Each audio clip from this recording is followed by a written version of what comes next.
another fun game of old school Magic the Gathering. We are looking at the mostly mono-red Atog in a bottle going against the blue-white Lion-Dib deck. Both very powerful and aggressive decks, and if you want to skip to the game, you can in the timestamp in the description below. This was a real back and forth. If you like Wheel of Fortune and TimeTwister, this is the game for you. This was played in a tournament in the Vancouver Grizzly Bears group. I'll link to their Discord in the description below. They do allow proxies in their webcam tournaments. I have seen a lot of people online saying how they want to play more old school, but the card prices are too high, and I definitely feel that. My collection is a decent size, but I don't have all the cards myself, and it's really fun to experiment with different decks in proxy tournaments. So I do want to plug this group, and everyone I met was really awesome. They're great players, and it's a lot of fun. And you can find information if you want to play in the future with them in their Discord. So let's go ahead and dig into the deck text really quick and then jump into the match. And here is the Lion-Dib Bolt, or just Lion-Dib deck. Really doesn't need that much of an introduction. It's pretty much like the top, or one of the top decks in old school. You've got, 4 chains, 4 lightning bolts, and here 3 side blasts. Some people just put 4 side blasts in, so a huge amount of shock damage that can do damage so quick in the beginning of the game. And of course, for the creature base, you're using really easy to cast Savannah Lions and Serendib Efreets. So oftentimes when you see this, it gets out a couple creatures early, does a bunch of shock damage, and the game's over. It certainly is fun to play, and playing against it is pretty predictable. I did throw in one, kind of the big guy, the Momodi Gen here, just to give it a little spice, a little surprise. If the game does go later, you get this big guy out here and maybe close the game with it. But overall, it's dual lands, power 9 cards, swords to plowshares, disenchants. It's a well-oiled machine, and there's a reason that this deck just wins so many tournaments in old school, or makes deep runs. So really not much more to dive deep into here. It is the famous Lion-Dib. Here is an example of an Atog deck. So this is not the exact deck that you'll see in the match, but it's very similar. The video, this player is mainboarding those Blood Moons and those City in a Bottles. City in a Bottle is a very good matchup against a Lion-Dib deck. Of course, it kills all the dibs and stops them from being cast, but it's also really good land removal, right? You could just run this, and I know some mono decks run this card just to eliminate City in a Brass. And then, of course, you got 4 strip mines to take out the other land. So that's going to be very difficult here for Lion-Dib to have to work around that. Of course, Atog is the main creature here. And here you're trying to feed, whether it's City in a Bottle, whether it's your Anka Mishra, whether it's your Black Vice, feed these to Atog and come in with a big attack. The deck, Earthquakes are really good for creature removal, and of course you have lots of burn as well. The player does not run those dibs, so you'll see a few other cards come out, but this is pretty much the archetype. And I will say I at first used to wasn't that impressed with Atog, but after getting my butt kicked a few times by this creature, it has my full respect now. The question is, though, can it overcome the Lion-Dib deck today? Let's find out. Alright, let's jump into this match. Lion-Dib on top, Atog on bottom. 2 very competitive decks gonna clash here. And if you're Lion-Dib, turn 1 Savannah Lion, that's kind of what you want to do. That's a pretty solid start. And here we see a Black Lotus, kind of a Gamma. So here's a photo of the Gamma Black Lotus. So this player, I remember, had their own custom versions of the Gamma cards made. So as you saw there, the actual Gamma Black Lotus had a guy with sunglasses, and he's using that to turn 1 Blood Moon and then putting out a Black Vice. Really strong opening from Atog, and I actually only learned about like Gamma cards and all those playtest cards maybe a year ago. I just had no idea that those cards still existed and there were photos of them. Of course, those are the cards that Richard Garfield and his friends kind of play tested the game with before they set the alpha set to printing. So you'll see throughout this video the player has various kind of Gamma alters, and I'll put up the actual Gamma card photo on screen for people. And Blood Moon I feel like is a card that honestly could see more play in Old School. I've been thinking of making more decks with it just because it really hoses a lot of the powerful decks that run all the dual lands. Now, of course, in Old School, you know, the Moxen and the Black Lotus kind of get around Blood Moon, which I guess make it a little less effective, but it is still quite powerful. So we sort of Chain Lightning there. Of course, getting that Chain Lightning in before the player puts down 2 red mana is key, so you kind of want to use those early on sometimes. And there comes the Atog. So 1/2 base, and you could sacrifice artifacts to it to give it +2/+2. And so here we see the Lotus being cracked for 3 white. I mean, just a perfect use of 3 white mana. So there you go. You get Lotus into Disenchant to get rid of the Blood Moon. That's always the workaround that I see. And then the other white mana doing a Swords, and the player sacking the Vice to the Atog so they gain additional health. And then coming right back with a Mind Twist and a counter spell in response. Okay, seeing some real heavy hitters coming out early in this game.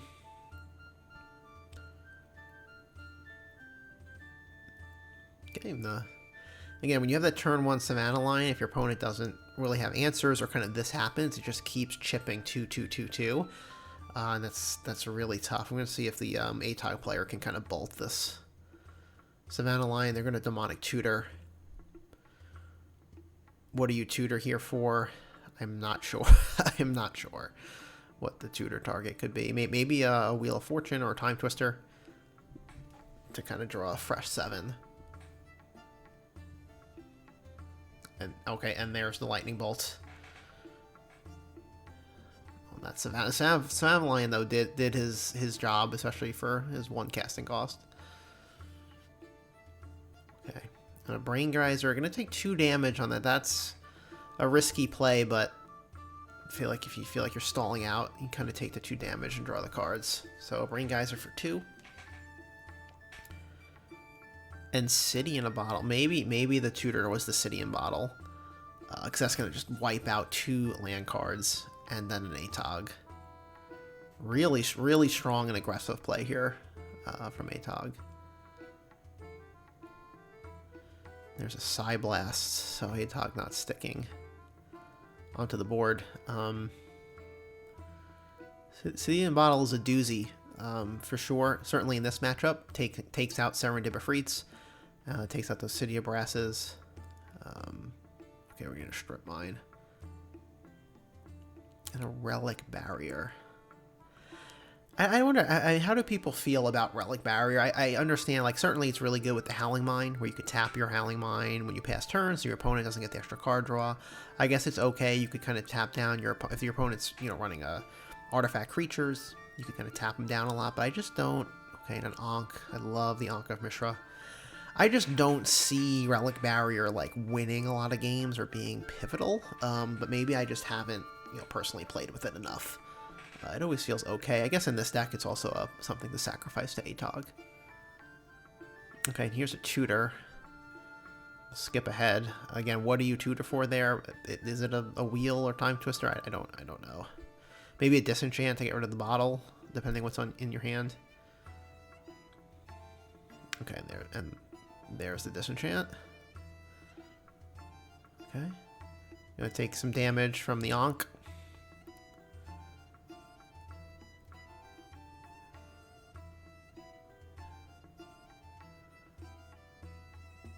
So Lion-Dib falling behind on life total here. It feels like the Atog player hasn't done much, but sometimes you just kind of, you know, in these battles, you know, my favorite types of old school games when you're just like battling over the board, trying to get a foothold here, and that's what we're seeing. And now we're seeing the Lion-Dib Ifrit come out now that that bottle is gone. Okay, they're gonna play into their own Ankh and the Wheel of Fortune. Oh, and discarding a Time Walk and a Wheel. That's pretty big discard there, but you get 7 cards.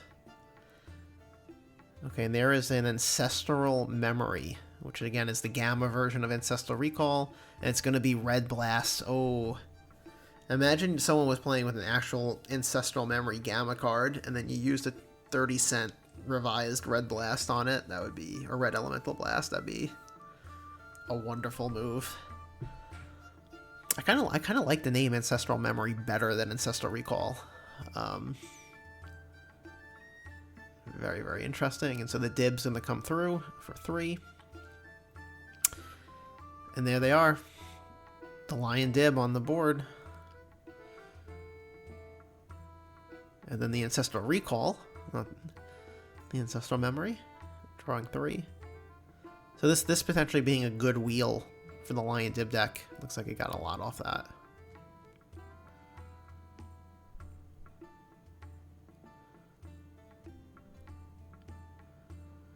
Divine Offering, is that on the... Yes, on the Ankh. So it's going to get 2 life gain.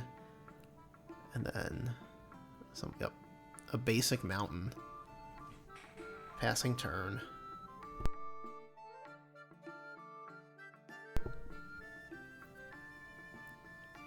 Okay, that's a lightning bolt to the face. I feel like Atog just really being stubborn and just staying in this match. That's kind of what that deck does, though. Let's see. Okay. Using the Relic Barrier to tap down the blue Mox. I guess turning Counterspell offline. Probably good. That's actually a pretty good move there.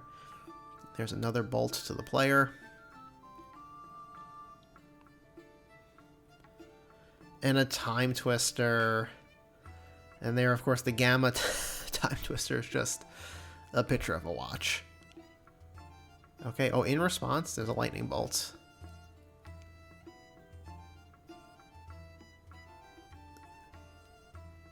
I do like how the Gamma version says you cut your opponent's deck, having to tell you to cut decks. It's a weird addition there. Okay, so TimeTwistering here, I mean, if Atog draws, what, 2 bolts, they win, or... I mean, that's a pretty spicy, that's a pretty strong TimeTwister, actually. Uh-oh, and here comes the Vice. And so the opponent, the Lion-Dib deck with 7 in hand, that's going to do 3 damage, plus the Serendib Efreet. That's 4. Alright, so we go to upkeep. So the way this works here, so it's upkeep, go... untap step, then upkeep, so the Vice trigger goes in the stack above the Serendib Efreet trigger.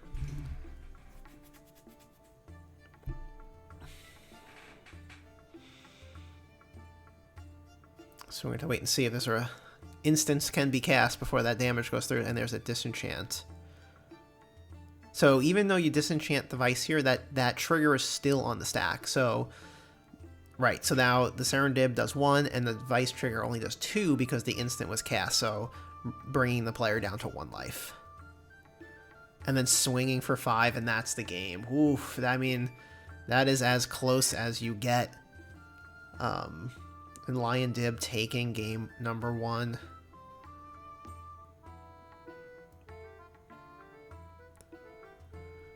Let's take a look at game 2 here.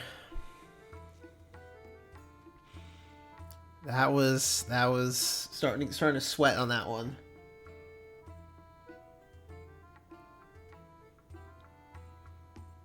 And we're gonna get another turn 1 Savannah Lion. Okay, in response to a turn 1 Factory. And an Ancestral Recall. So playing out 3 cards, replenishing their hand with 3 cards. Ancestral Recall is very good, and there's your Gamma Lotus.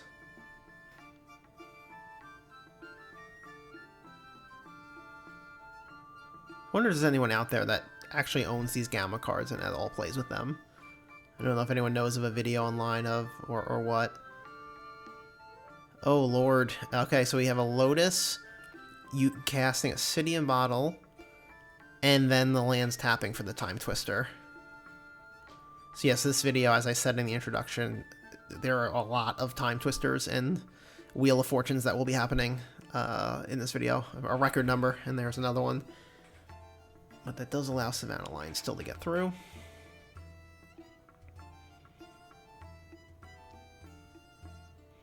And a Time Walk. Oof, man. So that was 2 damage, plus that was 5 damage and a Time Walk. And a Chain Lightning. And this, oh man, that was 10 damage. That just cut Atog in half. That's not looking good. Now, of course, you know, it depends what's in your hand if you have other removal, but keeping chains and bolts for the Atog, although it's tough because if they put the Atog out, then they could sink. They could sack artifacts to boost him above the lightning bolt. And there is a Gamma Time Walk. So, Vice coming out, Time Walking, getting another card draw.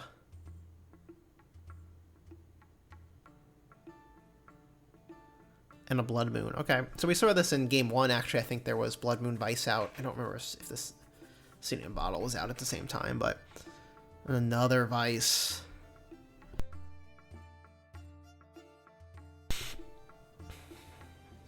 Okay. There's 2 damage, 2 Vice damage there. But it's an interesting variant of Atog that pretty much is like a prison, kind of has a prison deck aspect to it. Okay, and there's a Wheel of Fortune. And what's being discarded here? Ooh, 2 dibs, a counter spell. Okay, and on the other end, the Mind Twist going out. Some big cards being discarded, but again, with the City and Bottle out, there's just no, you can't play, you can't even cast your dibs. It's interesting because you think, well, you know, if I just cast the dibs and they go to the graveyard, I can still get under the Vice, but you cannot even cast Arabian Nights cards with the City and Bottle out. Very interesting combo.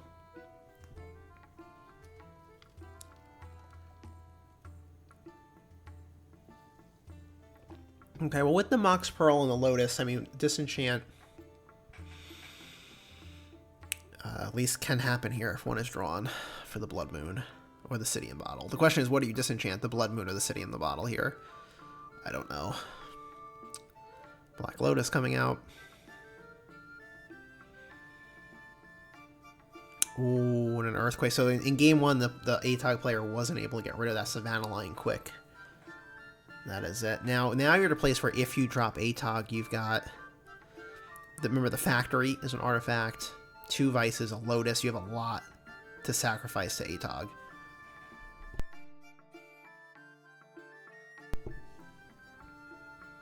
Okay, another artifact, the Chaos Orb. Ooh, and a 3rd Vice and a wheel. Using the Lotus for a wheel. Oh boy, this is gonna be bad for potentially bad for Lion-Dib.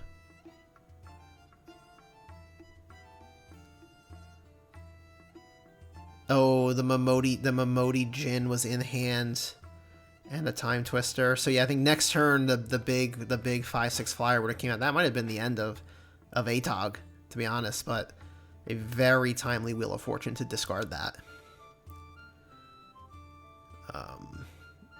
Now you're gonna get 9 damage from 3 Vices. Oof.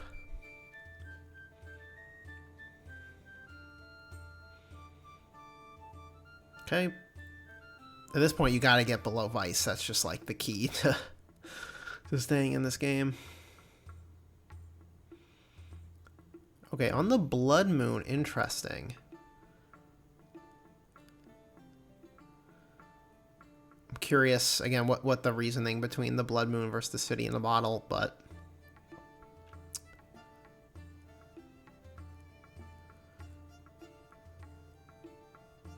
Okay, so there is a... So I believe that's an attack with the Factory and then buffing the Factory, so it's a 3/3 attacker. Going down to 2 life on the Vices. This is going to be the end of the game here.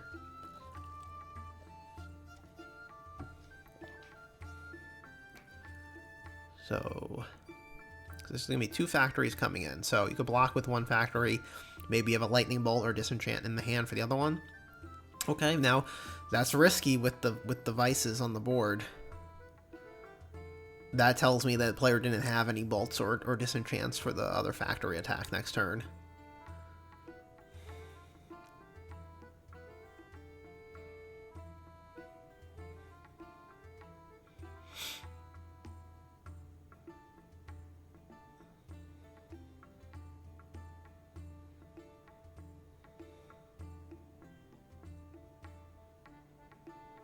Alright, so that's an Ancestral Memory.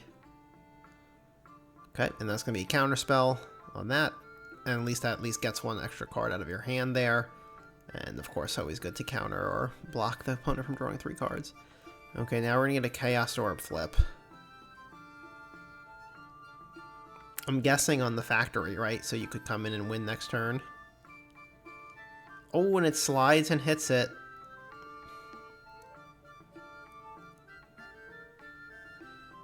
And that's it. And Atog. Oh, man. Look at it. So, I mean, Atog deck winning without Atogs.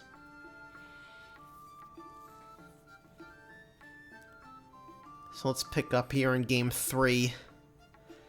I mean, really effective use of TimeTwister and Wheel of Fortune by the Atog player. And here we get 3 games in a row with Savannah Lion turn 1.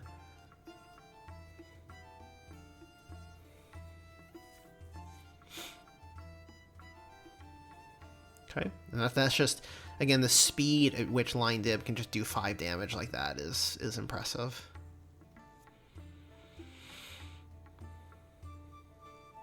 Oh, and here's a sideboard card. A Gloom. White spells cost 3 mana more to cast. I mean, this is... I mean, you could cast for 4 mana Swords to Plowshare. Like, that's still possible. Disenchant. I'm sorry, 4 for Swords, 5 for Disenchant. I mean, that's tough, but still doable. Okay, and another quick Earthquake to remove the Lion.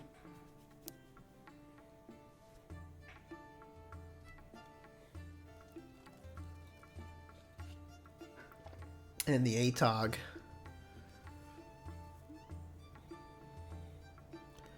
And that's a bolt. Was that on the player? Oh no, so that's on the Atog, and then yep. So forcing them to sack the Soul Ring to save their Atog.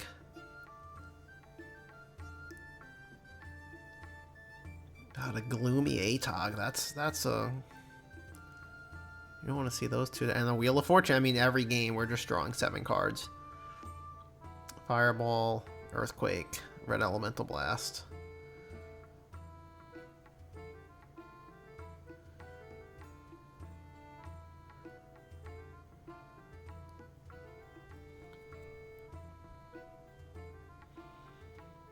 Okay.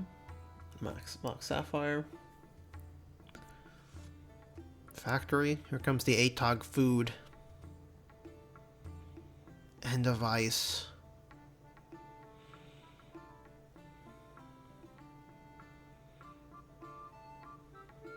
Oh, and a Wheel of Fortune. Yep, why not? Why not? Yeah, oof. TimeTwister. There was a Psyblast. There was a Chaos Orb would be huge to get rid of the Atog. The Swords to Plowshare, which could have been played next turn on the Atog. Ooh, that was a really devastating discard. Atog just getting rid of some lands and the Icy Manipulator. Attacking with Atog and Time Walking. Wow.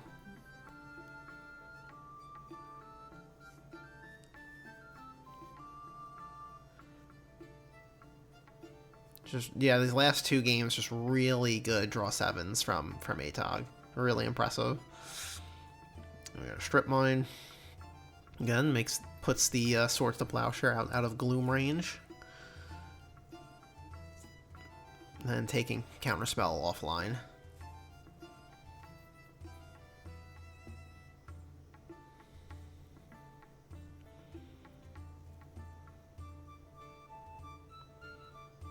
Second Gloom. So 2 Glooms. And another Vice. So 2 Glooms, just all the white cards. It's just offline at this point. You're not going to be able to...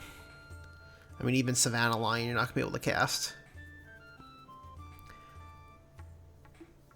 And then 2 Vices. It should do, I believe, 6 damage. 6 damage on the Vices. Again, the player really following up the wheels and Time Twisters with the Vices is really, really good.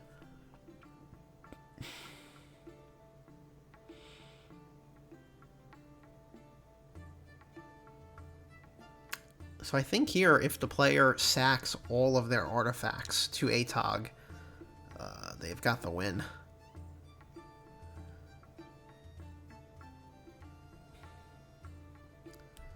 City in a Bottle. Man, yeah, if you're playing Lion-Dib and you get 2 Glooms out in the City and Bottle, it's like that's toast. Okay, bolting the factory. He's going to sink the factory into Atog. And yeah, there's really not... I mean, a Psy Blast on Atog's not enough.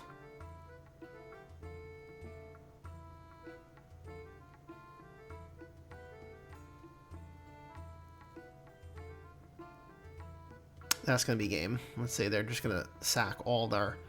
Yep. And it's over. Oh, man.